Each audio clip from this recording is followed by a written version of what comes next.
In the year 2025, after everyone received government-mandated lobotomies to prevent citizens from remembering WTF happened, two outpost workers sort through a cache of forgotten films and washed up on the tropical beaches of the abandoned Sandals Resort in Michigan. Now, they try to piece together what the world was like in the before times. What follows is their broadcast. Welcome to SSCC.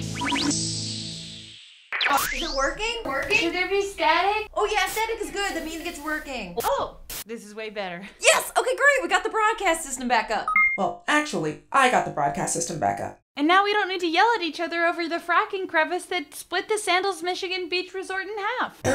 Maybe you should start the broadcast? We are clogging up the airways. Oh, yes. Okay. Hello, everyone. Welcome to the very first broadcast of SSCC, coming to you from a formerly Sandals Resort, Michigan, outpost number 456. Time of day, just after our morning exercise routine. Welcome to our show, where we look at relics that survived the radioactive Smash Mouth concert, and we decide whether we should preserve them for the revolution. If any other outposts are watching, and we hope you are, we did send evites, we wanted to let everybody know that this is not going to interfere with any of our responsibilities, like stacking the canned Wi-Fi. Today's broadcast is sometime November 2025.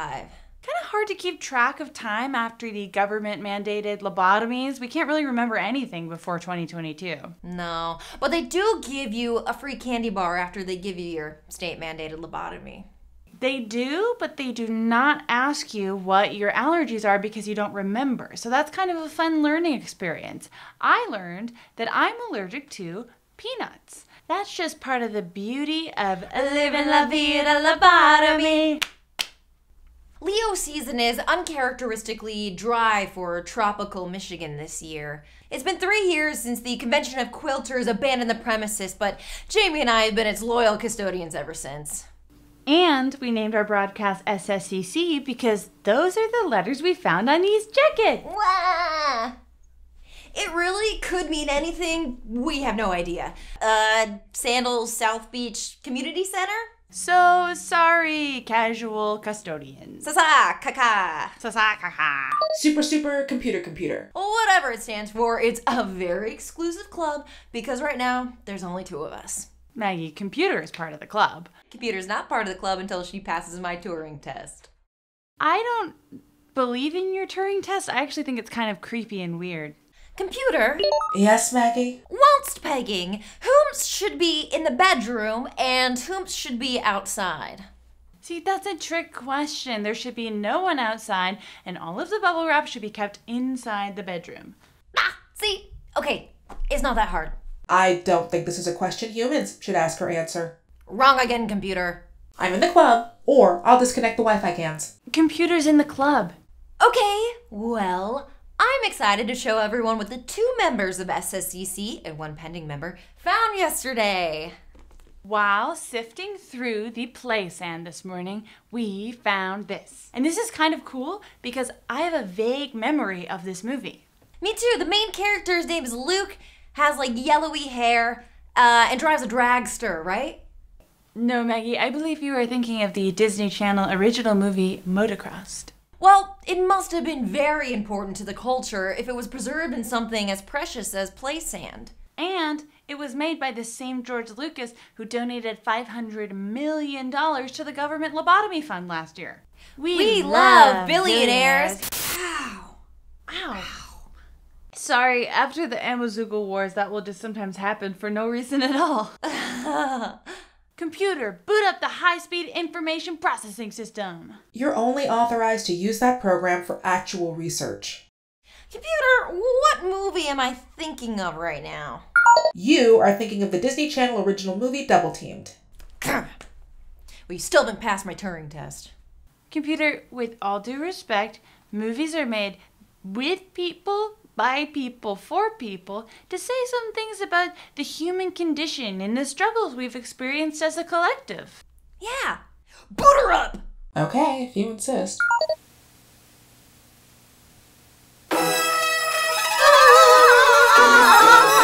Help me, Obi-Wan Kenobi. You're my only hope. I want to learn the ways of the Force and become a Jedi like my father. Get in there, you big boy!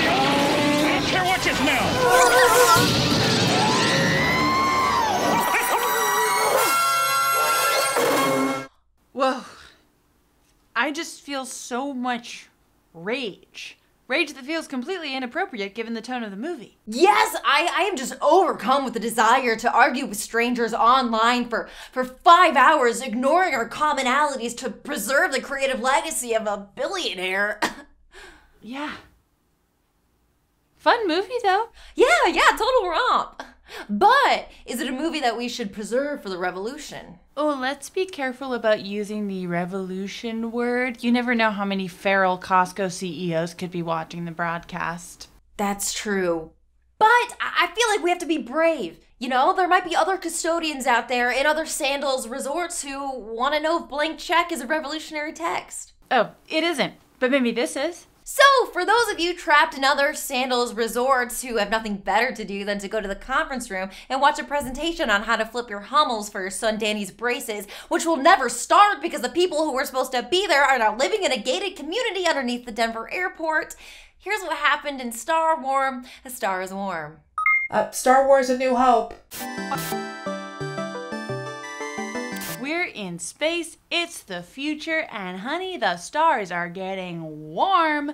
So, there's rebel spies that infiltrate and steal the Galactic Empire's plans for the Death Star. Good nepotism Princess Leia Organa gets captured by Darth Vader, but guess what? She's already hidden the plans inside of a tiny droid named R2-D2 and his friend. And the joke with his friend is that he's British? I think he's supposed to be funny. The droids are captured by Jawa traders and sold to an alleged orphan, Luke Skywalker, and his uncle. Don't worry about the name of the uncle. He dies. Luke wants to go to flight school, but his uncle says that he needs to stay home and work on the space farm to support his space family.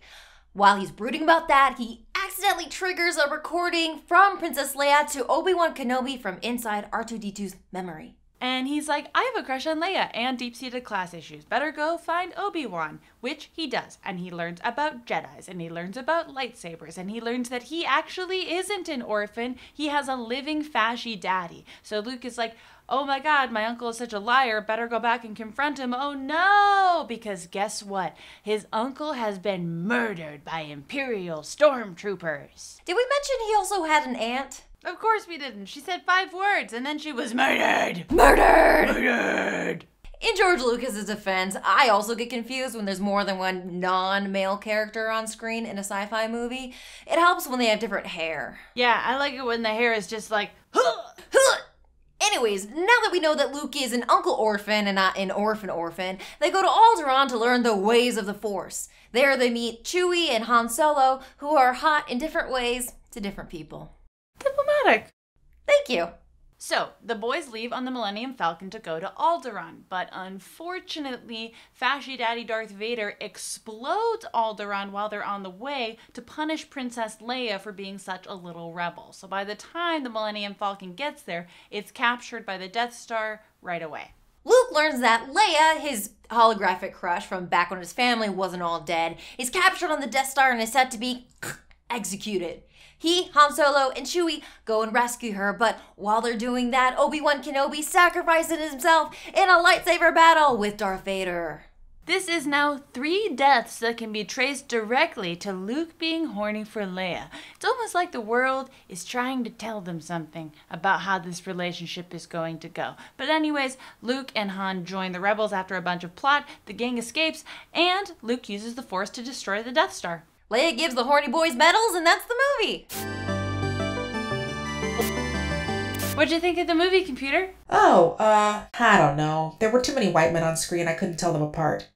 Fair analysis. Yeah, I don't know if we can keep this movie for the revolution, but I do think we could show it to a room full of 5th graders, and they'd love it.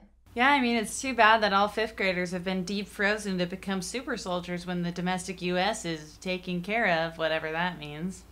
Yeah, I guess I'm not too concerned about that. But I think there's a lot to discuss here. Star Wars is both anti-imperialism and anti-empire. No matter what mousy empire the franchise eventually aligns itself with.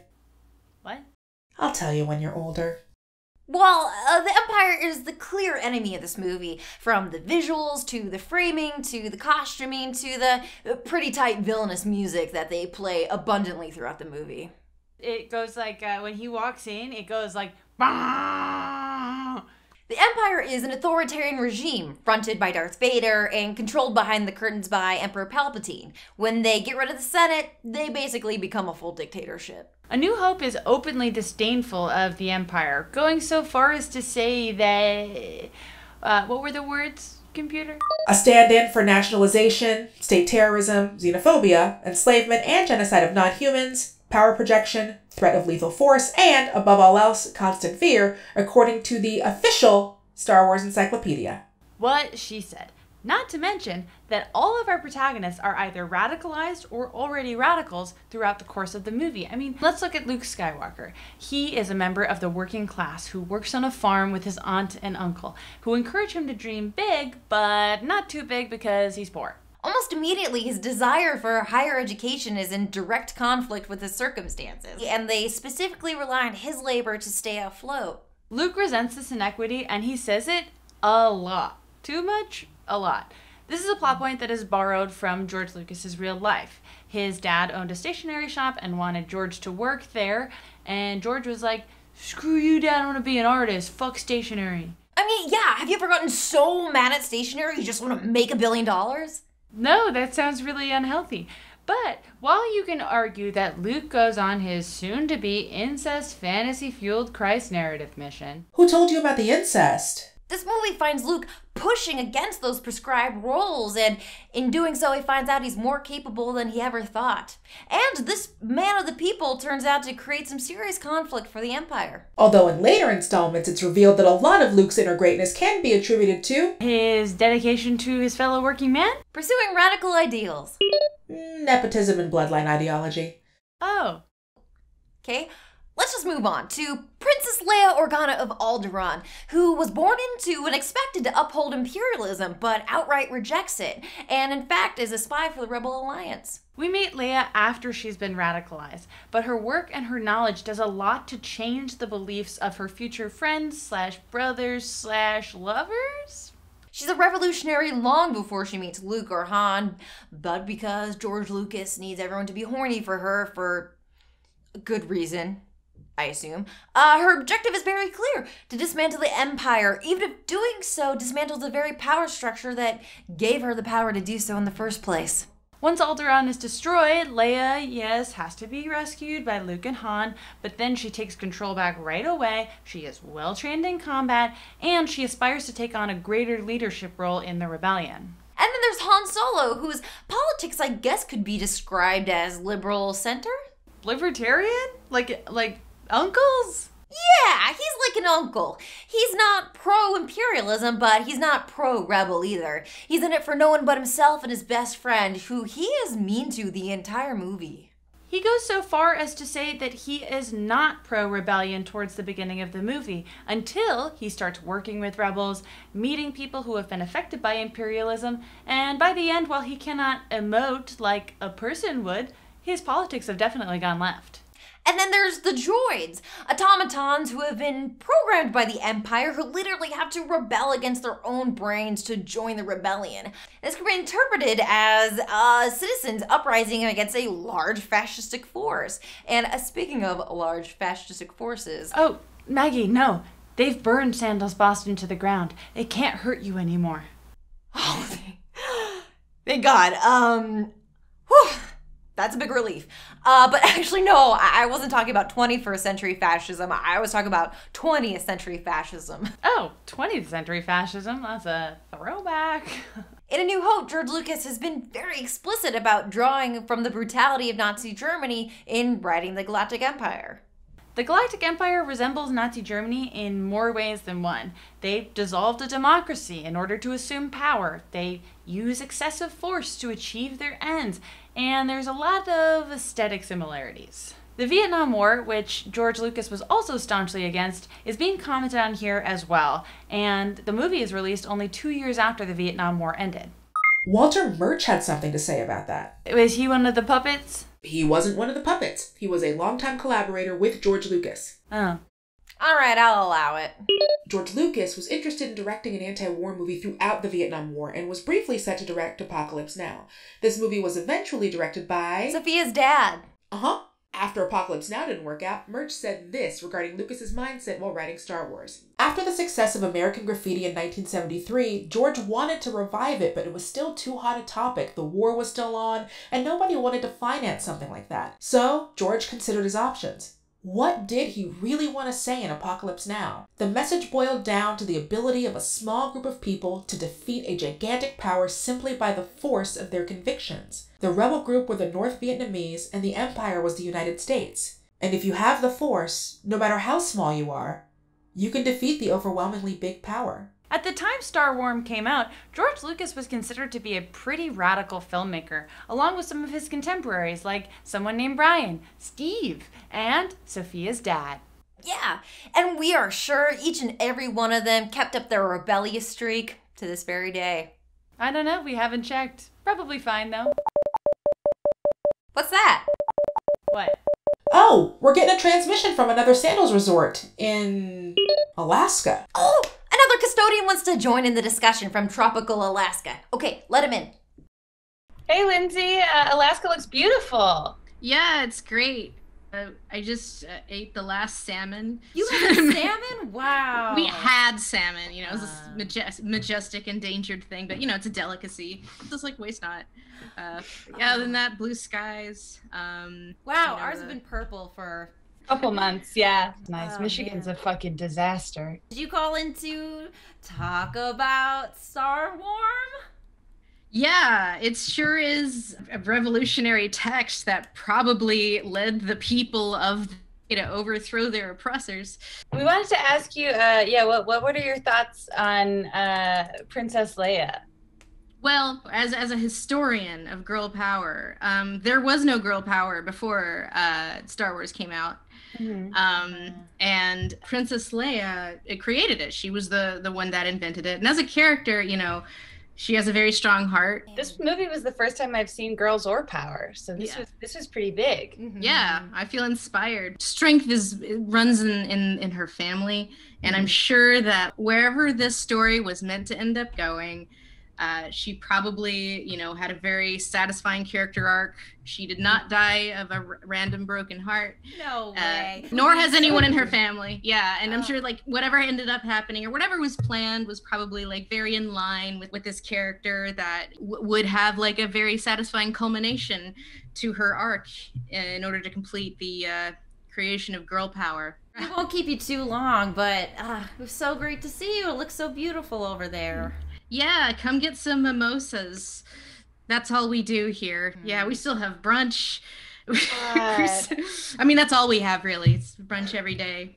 Alaska slaps. Well, we can send you sand. I think that's all we have, Jamie. Well, if you get up here within the next week, so we should be harvesting the last lobster.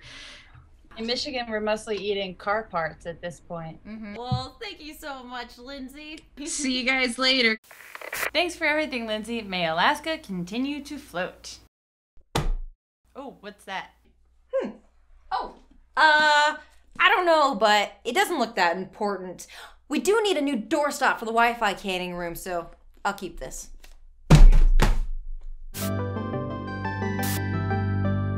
Well, it kind of looks like the 5th graders are trying to track down our whereabouts again, and anyways, we should start quenching the fires that separate us. So, yeah, what do you think? Can we declare this as a revolutionary text?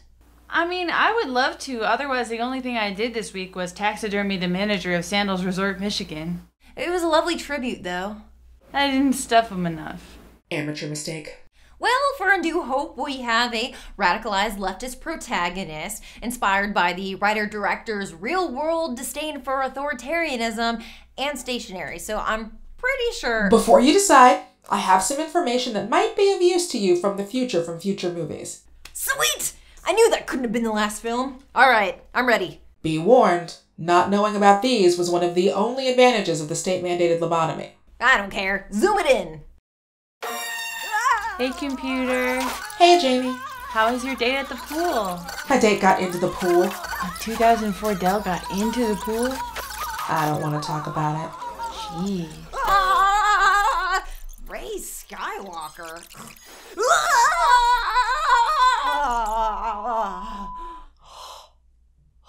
So how was it? Anything useful or? Well, it turns out true heroes only come from evil dynastic families. Oh, I knew that, like Jane Fonda. There's some revolutionary backpedaling that happens in the later canon, but at least there's a guy named Baba Freak. Oh, he sounds hot. He's hot, yeah. So the other movies aren't good? 4 of them are good, and I won't say which. Well, I've only seen A New Hope, and I say we keep it. It goes on the shelf as long as you're blind to everything after 1980. I don't even know when I was born, so that's great. Cataloging A New Hope as an almost revolutionary text. Great! I am receiving an incoming message that the other outposts would like you to stop clogging up the servers now. Okay, but did they like the movie? They said next time they'd rather see you discuss the Disney Channel original film National Treasure. Ooh, the original or the remake with Kelly Marie Tran? The remake, which I prefer because they went ahead and made the Declaration of Independence a woman. And that completes today's broadcast from Outpost number 456. Join us next time when Jamie extracts a very traumatic memory from a collection of Beanie Babies. The Winklevosses left them behind. Yikes. Well, this is SSCC signing off, but before we go, Jamie and I would like to share with you an ancient parting of the ways. We were studying the language of the people from the before times, and this is what we've found. They like to say, like, comment, subscribe. Like, comment, subscribe. Like, comment, subscribe. Like, comment, subscribe. Like, comment, subscribe. Like, comment, subscribe. Like, comment, subscribe. Like, comment, subscribe, Jamie. Like, comment, subscribe to you. Like, comment, subscribe, computer. Like, comment, subscribe. Like, comment, subscribe, computer. Fuck stationery.